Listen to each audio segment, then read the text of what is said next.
Maya avro aynı çermikde devani kırdasiyo geyreme. Bun devi ne ancevize deva kırdasiyana kaya dedi.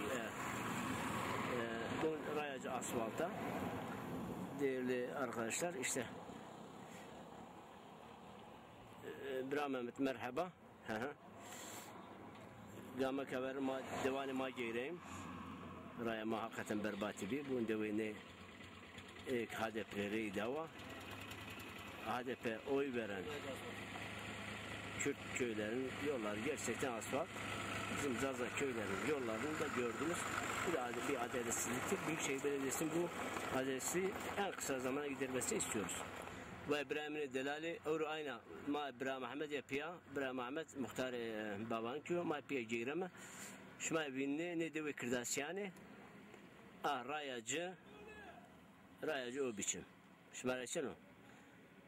Ma gamla şimdi kışta baban ki ya şintoya rayacı bibinime.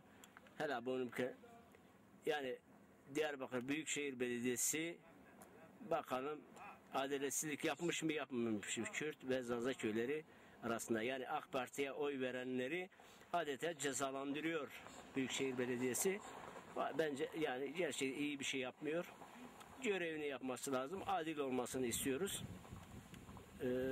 Bu aynen Çermik'te Zaza köylerinde yollarını yapmasını, köylerin kanalizasyonunu, suyunu halletmesini istiyoruz.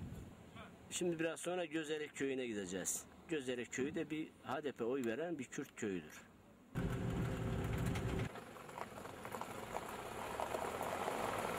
Manika amim deva Gözerek, deva Gözeri, deva Kırdasyan. Şimdi rayacı vinni. Bolgoşa.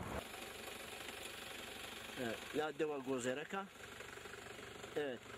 Çermin Gözerek köyü bir yine Kürt köyü ve HDP oy veren bir köy. Köyün içini görüyorsunuz.